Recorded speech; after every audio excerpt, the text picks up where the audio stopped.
Good evening, friends. More hatot keteman panchayot nirbachan সংক্ৰান্তত প্ৰশ্ন আৰু উত্তৰ আছে। ইয়াৰ পৰা এটা ইম্পৰ্টেন্ট কথা আপোনালোকক অৱগত কৰিবৰ কাৰণে এই ভিডিঅটো বনাইছো।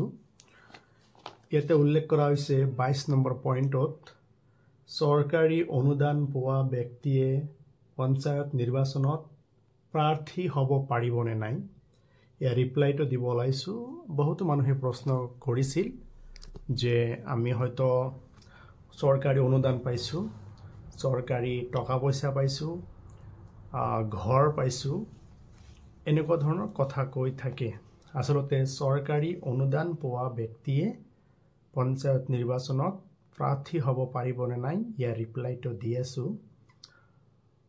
যিকোনো চৰকাৰী অনুদান পোৱা ব্যক্তি যেনে অৰুণোদয় আঁচনি আৰু যদি ৰেচন কাৰ্ডৰ হিতাধিকাৰী থাকে, প্ৰধানমন্ত্ৰী আৱাস যোজনাৰ ঘৰ থাকে বা অন্য যোজনা বা এককালীন সাহায্য ধৰি যিকোনো হিতাধিকাৰীয়ে পঞ্চায়ত নিৰ্বাচনত প্ৰতিদ্বন্দ্বিতা কৰিব পাৰিব, নিষেধ নাই। কেৱল চৰকাৰৰ অধীনত লাভজনক পদবীত কৰ্মৰত ব্যক্তিয়েহে অযোগ্য বুলি বিবেচিত হ'ব।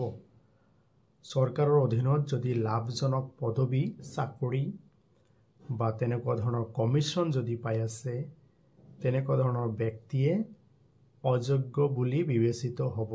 বাকী আদাৰ্ছ যিকোনো গ্ৰাণ্ট বা চেংচন বা চৰকাৰী অনুদান পোৱা ব্যক্তিয়ে পঞ্চায়ত নিৰ্বাচনত প্ৰাৰ্থী হ'ব পাৰিব।